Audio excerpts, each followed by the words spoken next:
2005, and I took a vacation to New Orleans with my then girlfriend. And it was a great time when we were ready to close the books. It's a great place, and if you haven't been, they need your support, so you should go check it out. We were ready to leave, and I got a call, 2005, so I was on my first flip phone then. Can you hear me now? The airport is closed, you're not going anywhere. So we headed back to the hotel, and it was a similar situation. You don't have to go home, but you can't stay here. We reached out to our friends in town there, and we regrouped, and we headed over there. Now, in hindsight, we know that Hurricane Katrina was the largest and most costly natural disaster in US history. But at the moment, we weren't really clear on what was pointed at us. We got back to the house, and we, by the way, were 4 adults and a beagle. 1 construction worker, 1 medical student, a legal secretary, and a washed-up bicycle messenger. We agreed as a group that we should evacuate. It seemed really clear. Things were going downhill fast. So we headed for the highway, and to our dismay, both sides of the highway, which were opened in the outbound direction, were gridlocked bumper to bumper as far as the eye could see. Nothing was moving. You weren't going anywhere. I got up on the back seat of the car, and I looked out the sunroof, and I could see bumper to bumper traffic for miles and miles and miles. The calculation was clear. Either you can weather a hurricane in this car on the bridge, or you could head back to the house and batten down the hatches. So that's what we did. We got back on the on-ramp in the wrong direction because there were no cars coming up that way. And we went around and back through town, and we headed back to town. The conditions were already changing. It was getting blustery, and we headed back to the house to create our plan. We started to remove the bookshelves and screw them over the windows and otherwise prepare for flying debris. We tried to create a safe space in the middle of the room. And while we were putting all that stuff together, police were in the street with searchlights and paddy wagons, the very same paddy wagons that they use on Bourbon Street, rounding up people and hauling them to the Superdome. Maybe you know, but the Superdome turned out to be a really negative situation, and somehow we had the foresight to avoid that, so we hid under the windowsills while the police came by to enforce mandatory curfew while we continued to batten down the hatches.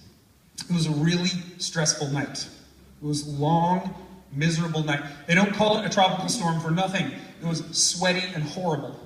It was hot and humid and miserable. I was on a love seat, a 2-seater love seat, sort of with my limbs hanging off and my underwear sweating for hours and hours and hours. And as the conditions declined,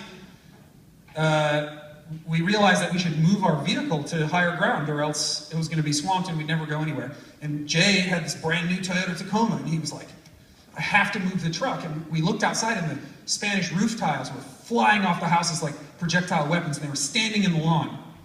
Later, we realized that the truck, which we did move, had holes in the roof from the roof tiles. It was pretty scary. The streets there are all organized as divided boulevards, big mound of grass in the middle, so you just sort of ramp your vehicle up there so that the engine stays out of the water when it floods. And the people of New Orleans are accustomed to flooding. It's largely under sea level there. So cars were everywhere on the grass. As the night went on, I tried to sleep. We tried to sleep, but it was really stressful. And each time I would start to doze off, some horrible crash bang would shock me back into reality, and I would look out in the street and sort of track the progression of the water level, and I would notice that the things that were flying down the street weren't just the garbage, it was the whole metal dumpster from your apartment building. Huge amounts of stuff blowing down the street. It was a fairly sleepless night. Amazingly, in the morning, things were looking good.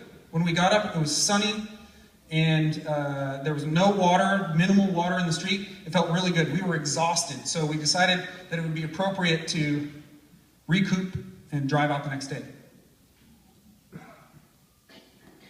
So we poked around and we walked around and we looked at the damage and took some really dramatic photographs, and things were pretty crazy. And the following day when we woke up, the water was up the street, up the yard, up the stairs, on the porch, all the way to the front door, lapping at the front door. We didn't have any access to information, so we didn't know that the levee broke, but everyone else kind of knew that. So now what are we going to do?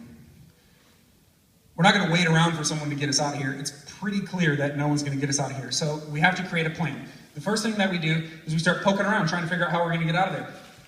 We're wading in the gross sewage water and just trying to figure it out. There's not enough gas in the vehicle, even if you wanted to look for your route out, to find the route and then leave. So you have to recon the route under manpower and then drive the car once you figure out where the dry path is.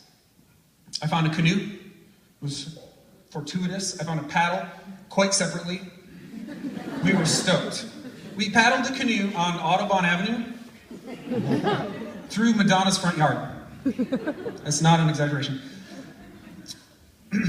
And a few days went by, and we needed food and water. We had rationed out the plastic water bottles and the granola bars and the oatmeal packets, right? And we were getting down there. So I started to go into the houses in the neighborhood and look for stuff. You know, I found a bottle of Cook's $3 sparkling wine.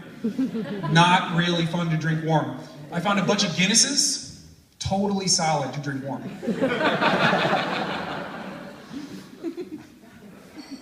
Eventually I clued in that the meltwater in the ice cube trays of people's freezers was a viable source of drinking water, so I started to harvest that. And one time, in a kitchen of a small house, while I was draining the ice cube trays, I saw in the garage that there were a couple of bicycles, and it was like a eureka moment. I knew that if I could combine those bicycles with my canoe, I could extend our range.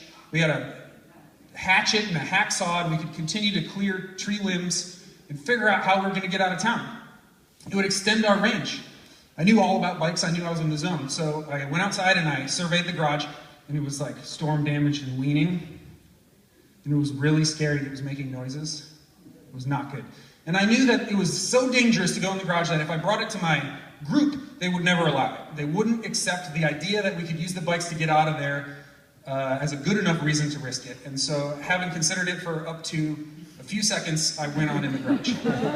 It was very Indiana Jones. I was avoiding the booby traps, which could bring down the whole garage at any moment. And I got those bikes out of there, one after another, and I thought, you know, I was in the zone.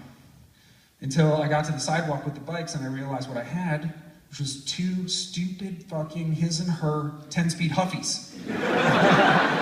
Ridiculous. One of which had the rear wheel so bad that I had to disable the brake. You know, I couldn't even ride them back to the house. I kind of had to drag them there and then booby trap the derailleur limits until it would go. And eventually it worked like I wanted it to, and that was pretty cool. We put them in the canoe, and we used the canoe, and we portaged a few times, and we left the canoe, and we used the bikes, and only through the fortune of the local knowledge of the friends that we had there were we able to connect this ridiculous route out of town.